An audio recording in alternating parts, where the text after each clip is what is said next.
Blessings and welcome back, everyone, to our look at Demetra George's second volume book.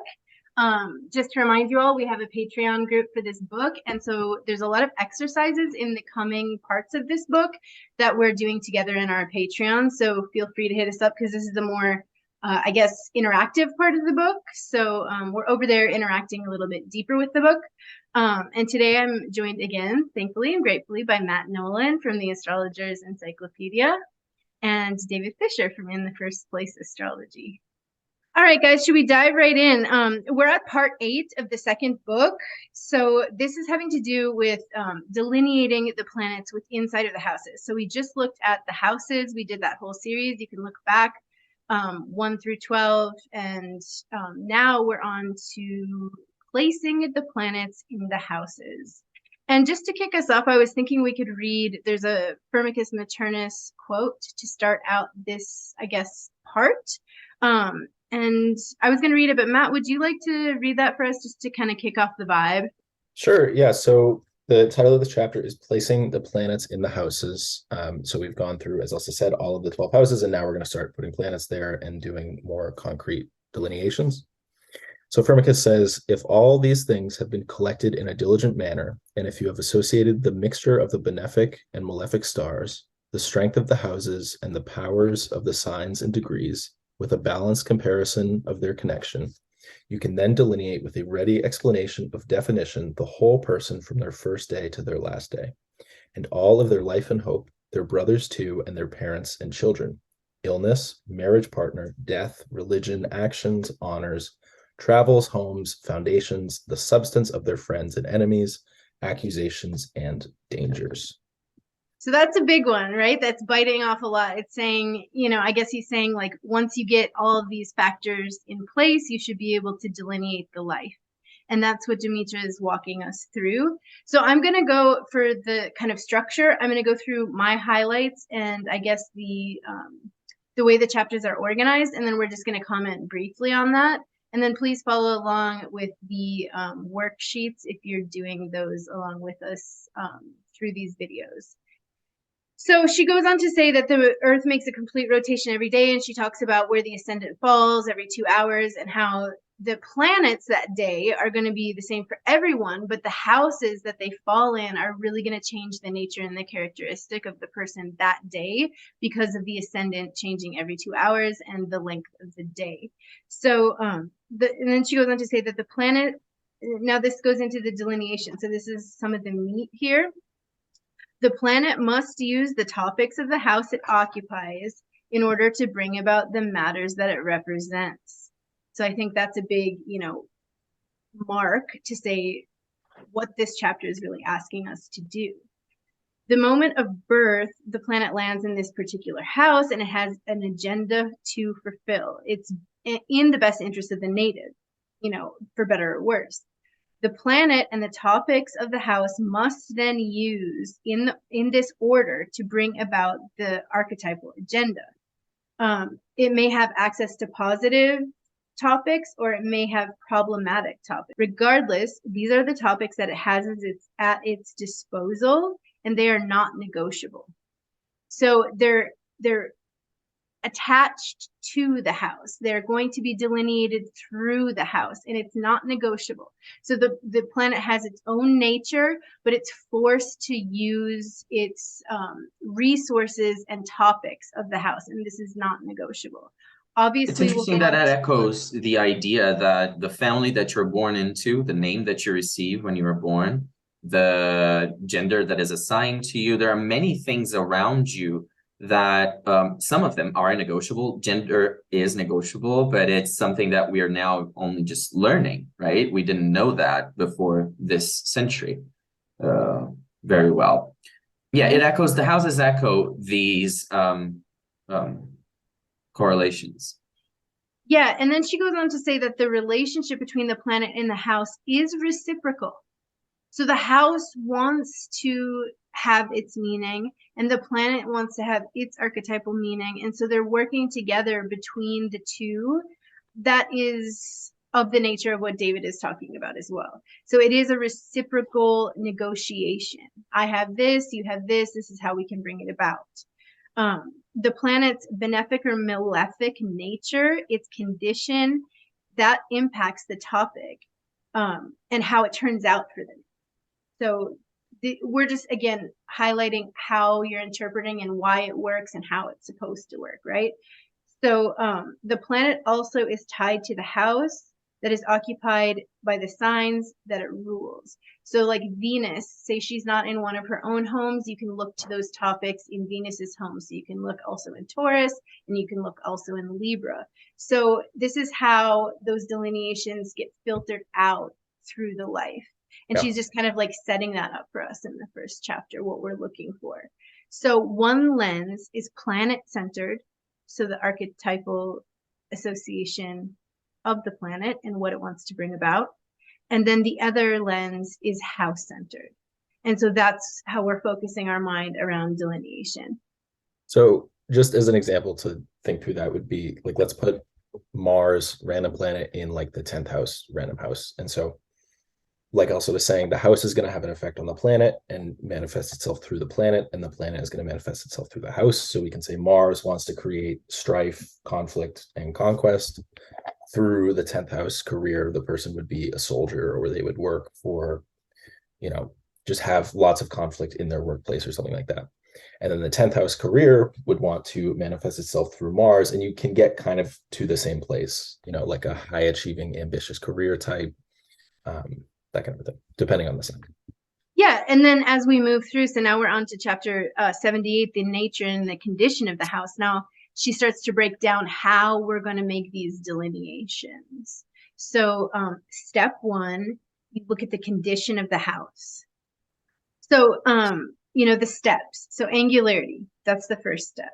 So when you have a planet that is placed in a house, like the 1st, the 7th, the 10th, or the 4th, you have it being very prominent in the life of the native, and you see that planet or the significations general to that planet being themes that really carry the life of the native. You see the person's narrative coming up a lot with those particular traits of that planet as significant factors to develop the narrative, to pivot the events.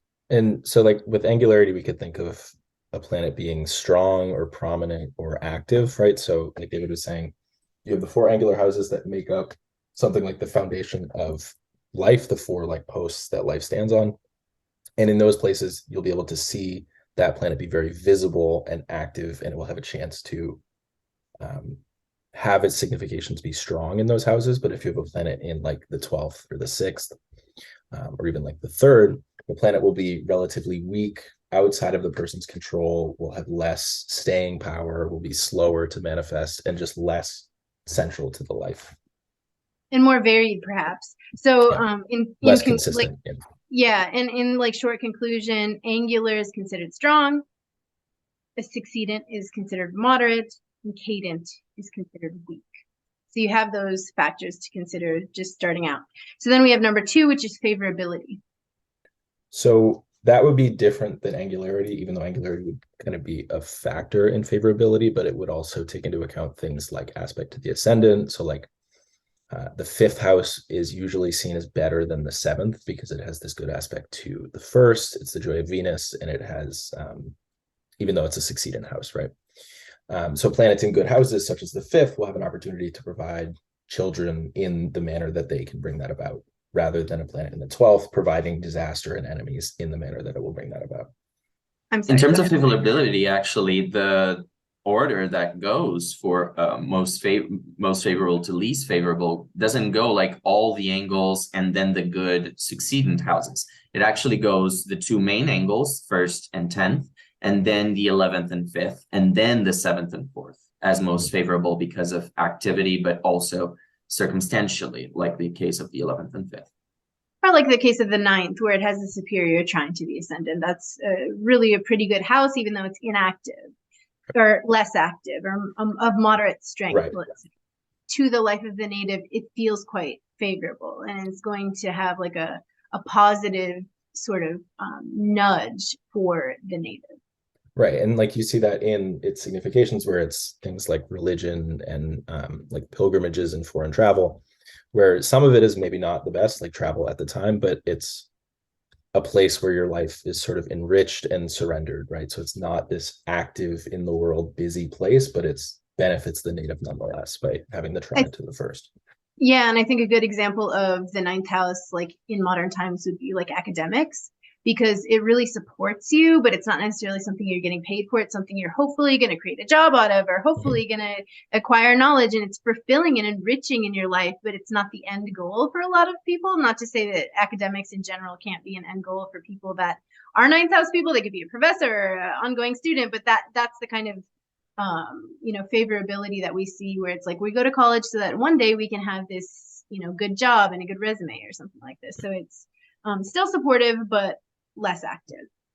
It has to do a lot with consciousness and how it provides consciousness to the native, right? To deal with life and its circumstances. And then she says, there are a few highlights from this chapter. She says, it's important to note that the nature of the rays impacts the outcomes of houses and topics, regardless of whether a planet resides in that house. Yeah, so basically what she means by this is, like, let's say you have a chart where you have a planet, or you have an empty third house, and you could look at the ruler to see the topic of siblings, but one thing that you could do is, let's say we have Jupiter in the 11th casting a trine to the third house, then we could say, okay, the topic of siblings will benefit from that trine. And then on the other hand, we could say, let's say Mars in the 12th or in the 9th casting a square or an opposition, Mars would be harming that house regardless of if there's a planet there or not. But even a superior square from a well-placed benefic can be helpful. So she's giving, examples of helpful or not so helpful. And she's saying, like, if you have a good planet well-placed in, let's say, the 10th house, it's still going to be beneficial for the ascendant. Mm-hmm. So she says, remember that if it can be modified if the malefic belongs to the sect and is in good condition. So we're looking at like some nuances. Obviously, all of this is very nuanced, but we're just giving kind of like an overview. It's very important as a preliminary step. Not only does this alert you to areas of the life that may be better or worse than it's initially obvious, but it's also really important to assess this for things as you move on, like Time Lord procedures, because it becomes important when a house gets activated. So then she talks about the lot of spirit and fortune. And one thing that she says here, which some people say this, some people don't, but it's explicit here that she says, the presence of the lot of fortune makes a house more active and therefore, for the most part, improves its condition. So that, that's another thing to look at if you're looking using zodiacal releasing, especially if you're looking at the lot of spirit and the lot of fortune. She also says that you should note if a planet rejoices in that house, which we've talked about, like the rejoicing of the houses. And a house does better when it has its rejoicing planet in it. So she does warn, though, that this is when it is of sect. And we want to use caution when assessing the benefic influence of a malefic contrary to sect if it's in its joy. So watch out for that. So if Saturn's in the 12th house, but it's a night chart, you don't necessarily say, oh, this is going to be fine. Improve the house. You don't want you. So don't make, those slight caveats I thought would be good to. Which, so basically, what you're saying is that we don't want to forget any of the other factors that we've looked at. So when we're doing something like annual perfections, we don't just say like, you could, but you don't just say like, oh, it's a second house here. So like money. Okay, what about it? Like, is there a trine from Jupiter to that house? How's the Lord doing? What house is the Lord in? So like the topic of money and finances is going to flow through, let's say, the 5th house of children, if you have a planet there. If you have a Mars in the 8th, it's going to harm it through debt and things like that. And you always you need to keep all these things in mind. You have to just know where to apply each of these factors from the chart to the narrative around the person. So you have to know what the domicile lord that we're going to touch upon means, what the planet in the house means in order of manifestation within reality. And the joys, they actually are one way where every one of these dignities, if you can call a joy that, is a way where the planet can be used as an oracle. So it's a way where it's powerful to bring you a message to your consciousness, to bring something to your awareness. If it's in its joy, but it's not as powerful, it's bad by every other condition, then unfortunately you might have one access to consciousness in that particular planet's experience, but it might not be enough to stop bad scenarios from developing or something like that. And Yeah. I don't remember if it's this chapter or the next, but she makes a point that, you have all these modifications. And so almost every planet in almost every chart is going to have some really good things going for it and some bad things going for it. You're almost never going to find a planet that's like in the first, in its domicile, in its bound, with a trine from Jupiter, with no aspect from the malefics. Like, it doesn't really happen. Most of the time you're going to have some things that are good and some things that are bad. Mixed significations. And I guess, Firmicus Maternus in the beginning quote kind of makes it seem like, oh, once you assess all of this, you should be able to tell them everything, right? And that makes it seem easy, but we have like so many considerations. But I think like in the ancient times, maybe if you're, or even now, if you're working for the rich and powerful as an astrologer, you're looking to see prominence in the chart of a king or something. And that's where you might look for a completely unafflicted, like perfect planet like Matt is talking about. But these days, most of us just are living, for better or worse, like normal regular lives. Yeah.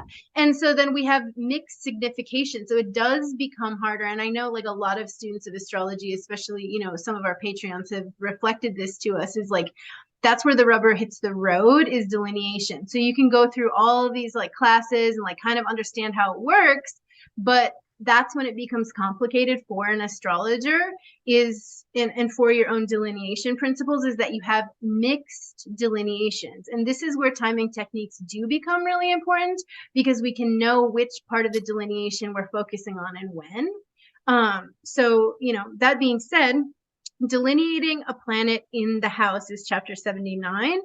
And this will be like the last chapter for this video and for our Patreon study. So this is where we're going to break for next time.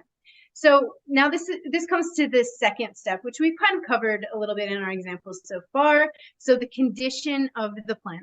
And when we're looking at the condition of the planet, we're looking at who. So who is performing the action, the planet, how, the action that's being expressed through its zodiacal house or its zodiacal sign, so the nature of the sign, and then where in the area of the life does it take place, and so that's the house. So number one essentially is, what's the agenda, right? What is it trying to bring forth in the life of the individual? So this would be the planet. So then number two are, what are the characteristics? So the gender, mode, element, this would be the sign. It shapes what the planet brings with its agenda. So the sign will shape it according to its nature. And then the topic of the house is also going to shape it again, because the planet must use this order to accomplish its objective. So those are kind of the steps: who, how, and where, and the planet, the zodiacal sign, and the objective of the house. So you're kind of having to filter the planet's signification through when I was first learning astrology, I was like, it's like a distillation, right? You start with the very basic nature of the thing, and you're distilling it and refining it and taking pieces out of it till you're left with whatever you're left with at the end. And then that will show the native, as you bring those things through the filter, that's what you're left with. That's is the delineation that'll show the native kind of like what they have access to through those filters. Just to call back to Matt's example earlier of Mars in a 10th house, you would have Mars, let's suppose in a day chart, you would select, because Mars is of the contrary sect, the most malefic significations of Mars. So the good significations of Mars, which is assertiveness, objectivity, sharp-minded, and other things like that, speed in a good way, they become harmful. They become like speed in a kind of harmful way. You're like, you don't know when to calm down, you're irritable, you're messy, or you don't know how to structure your life, or you have other people in your life that are aggressive towards you and you really have a problem with that or something. So it really depends on the sign and how strong the planet is, or how favorable it is within that house, to see if the topics are going to be, that are going to show up, are going to be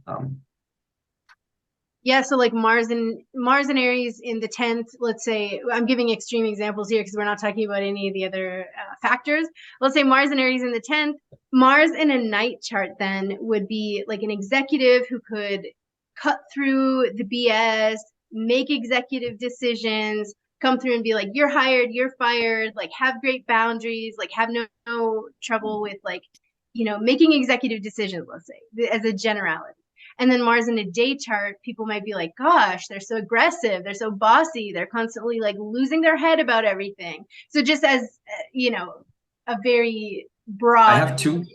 I have two examples readily ruled by Mercury. The first one being FDR with Gemini Mars in the 10th house, president of the United States, that came after the Great Depression of 29, the Great Crash, and the economy, and the World War II. And Princess Di, that's a night chart with the Mars in the 10th, a good Mars, powerful Mars.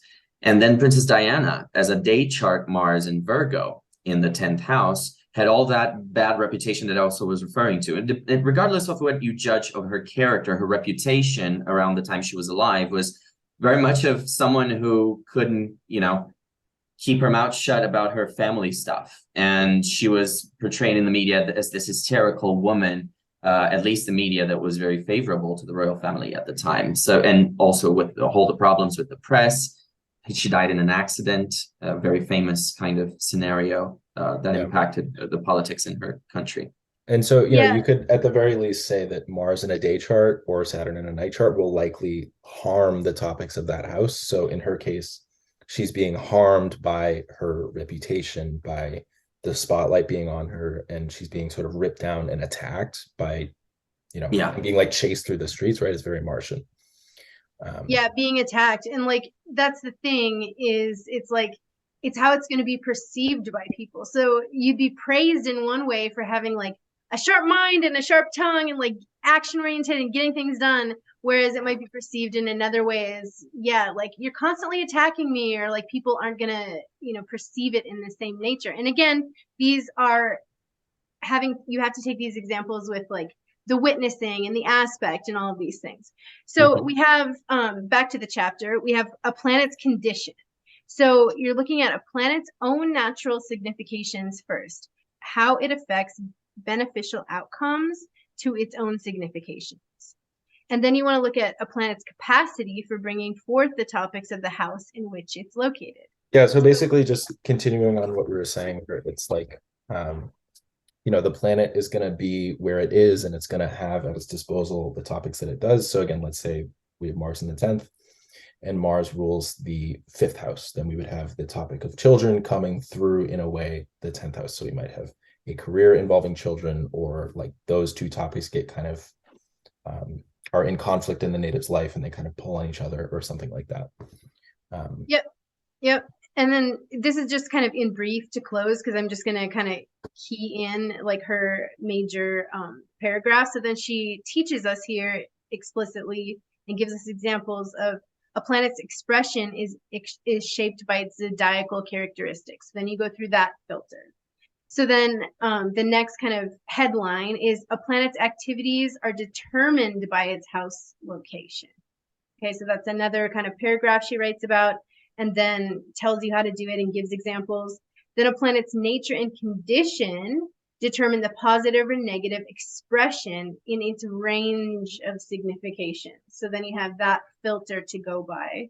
So again, if you want to have a selection principle, because in modern astrology, the problem is many times that you don't know how to select from the multiplicity of significations of a planet what's going to manifest in the native's life.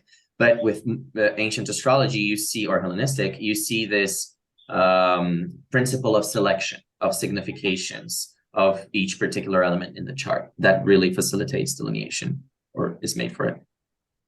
Yeah, that's right. Perfect. So thank you all again for joining us on our little brief filter through the chapters. Next time, we're going to be coming to you with step 3. So that'll be integrating a planetary rulership of the planets and their houses. So we look forward to seeing you next time. And again, check us out on Patreon if you want to go through these exercises with us. We'd love it.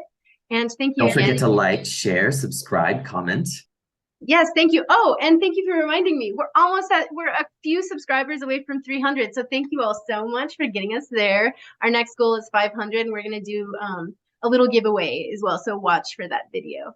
Matt, thanks again for being here. David, thanks for being here. And until next time, ciao. Bye.